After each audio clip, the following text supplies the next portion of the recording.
Assalamualaikum warahmatullahi wabarakatuh. Selamat pagi semuanya. Semoga dalam keadaan sehat ya.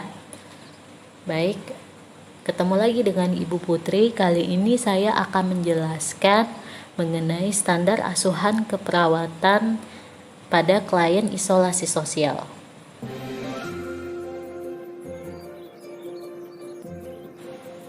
Baiklah, pertama-tama kita akan membahas dulu mengenai pengertian dari isolasi sosial. Isolasi sosial merupakan kesepian yang dialami oleh individu dan dirasakan saat didorong oleh keberadaan orang lain dan sebagai pernyataan negatif atau mengancam.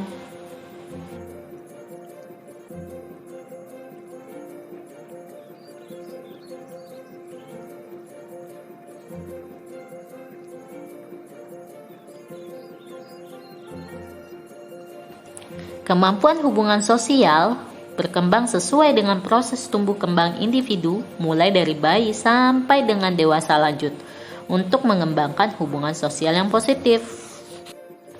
Salah satu gangguan berhubungan sosial diantaranya perilaku menarik diri atau isolasi sosial yang disebabkan oleh perasaan tidak berharga yang bisa dialami klien dengan latar belakang yang penuh permasalahan, ketegangan, kekecewaan, dan kecemasan.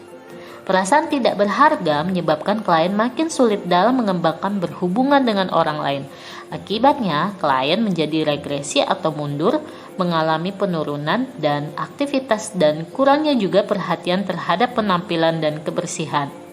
Klien semakin tenggelam dalam perjalanan terhadap penampilan dan tingkah laku masa lalu serta tingkah laku yang tidak sesuai dengan kenyataan sehingga berakibat lanjut halusinasi. Adapun karakteristik atau tanda dan gejala yang dialami oleh klien dengan isolasi sosial. Secara subjektif, seperti tidak berminat, merasa sendirian, merasa tidak diterima, menolak interaksi dengan orang lain, tidak mampu memenuhi harapan orang lain, bahkan mengungkapkan tujuan hidup yang tidak adekuat. Kemudian, perasaan berbeda dengan orang lain.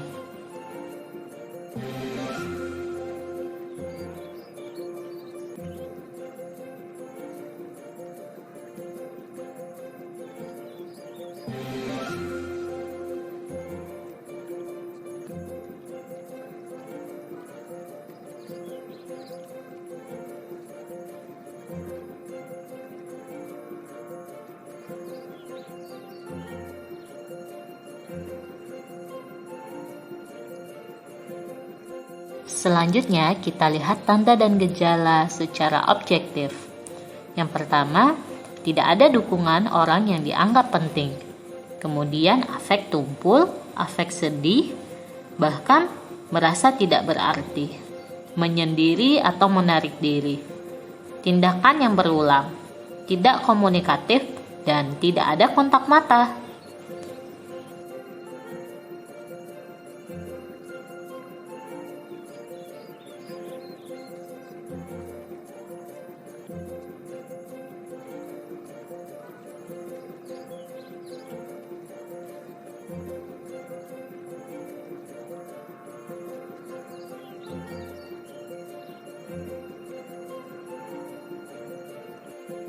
Adapun tindakan keperawatan generalis pada klien isolasi sosial dengan tujuan yang pertama, klien mampu mengenal masalah isolasi sosial, kemudian berkenalan dengan perawat atau klien lain, kemudian bercakap-cakap dan melakukan kegiatan harian, dan yang terakhir berbicara sosial dengan meminta sesuatu, berbelanja, dan sebagainya.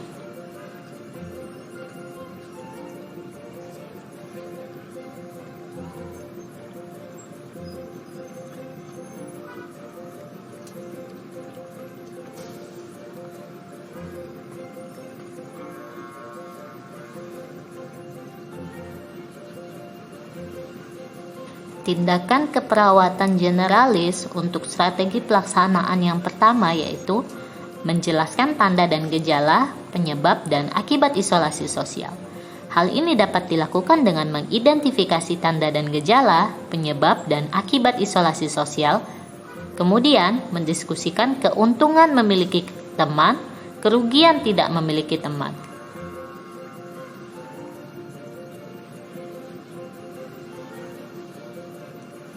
Strategi pelaksanaan yang kedua yaitu melaksanakan dan melatih klien berkenalan.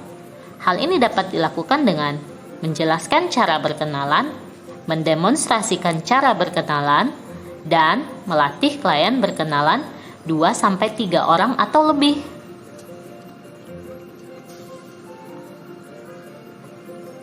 Strategi pelaksanaan yang ketiga yaitu menjelaskan dan melatih klien bercakap-cakap saat melakukan kegiatan sehari-hari.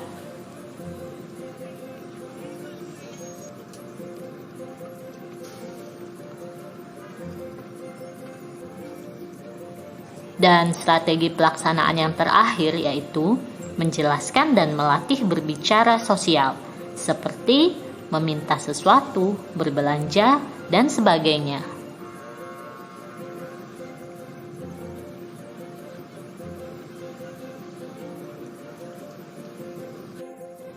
Nah, selanjutnya kita akan masuk ke tindakan keperawatan generalis pada keluarga klien isolasi sosial.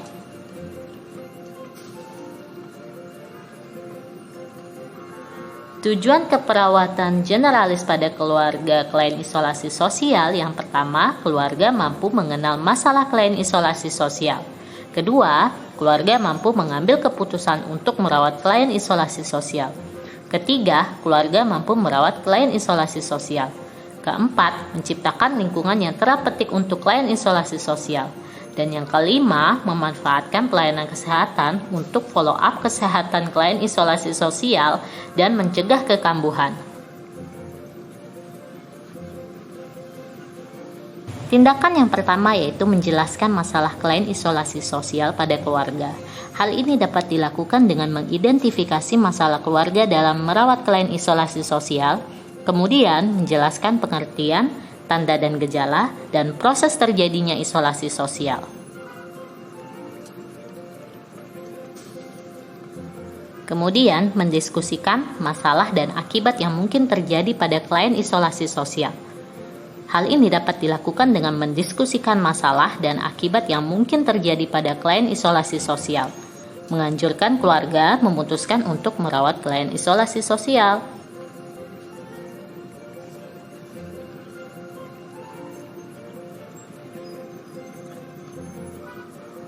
Selanjutnya, menjelaskan dan melatih keluarga cara merawat klien isolasi sosial, yaitu dengan menjelaskan cara melatih klien berkenalan, menjelaskan cara melatih klien bercakap-cakap saat melakukan kegiatan sehari-hari, menjelaskan cara melatih klien berbicara sosial, memotivasi, membimbing, dan memberi pujian kepada klien untuk latihan berkenalan, memotivasi, membimbing, dan memberi pujian kepada klien untuk latihan bercakap-cakap saat melakukan kegiatan sehari-hari, dan memotivasi, membimbing, dan memberikan pujian kepada klien untuk latihan berbicara sosial.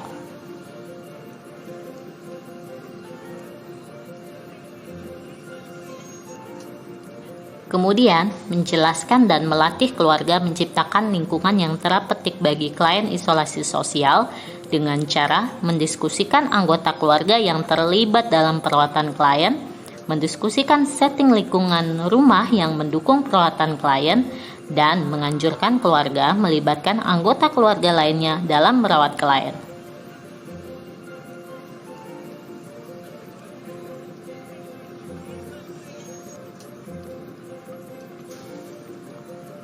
Yang terakhir yaitu menjelaskan cara memanfaatkan fasilitas pelayanan kesehatan untuk follow up, cara rujukan kesehatan klien, dan mencegah kekambuhan.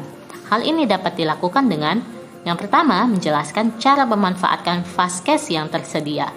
Yang kedua, menjelaskan kemungkinan klien relapse atau kambuh dan pencegahan kekambuhan.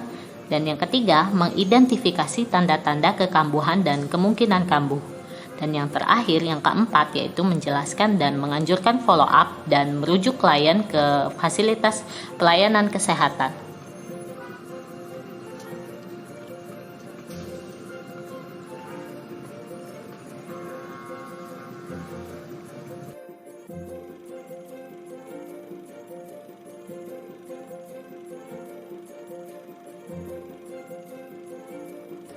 Yang terakhir adalah tindakan keperawatan kelompok isolasi sosial. Hal ini dapat dilakukan dengan terapi aktivitas kelompok sosialisasi dengan 7 sesi. Sesi yang pertama, kemampuan memperkenalkan diri.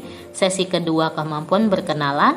Sesi ketiga, kemampuan bercakap-cakap. Sesi keempat, kemampuan bercakap-cakap topik tertentu. Sesi kelima, kemampuan bercakap-cakap masalah pribadi. Sesi keenam, kemampuan bekerja sama. Dan yang ketujuh adalah evaluasi kemampuan sosialisasi. Selain itu, pentingnya kita lakukan pendidikan kesehatan pada kelompok keluarga tentang isolasi sosial. Yang mana hal ini akan meningkatkan pengetahuan keluarga dalam merawat klien isolasi sosial. Nah, gimana? Sudah mulai paham kan mengenai standar asuhan keperawatan klien isolasi sosial? Baiklah, kalau begitu sampai ketemu lagi ya di video pembelajaran selanjutnya. Oh ya, jangan lupa subscribe ya. Terima kasih.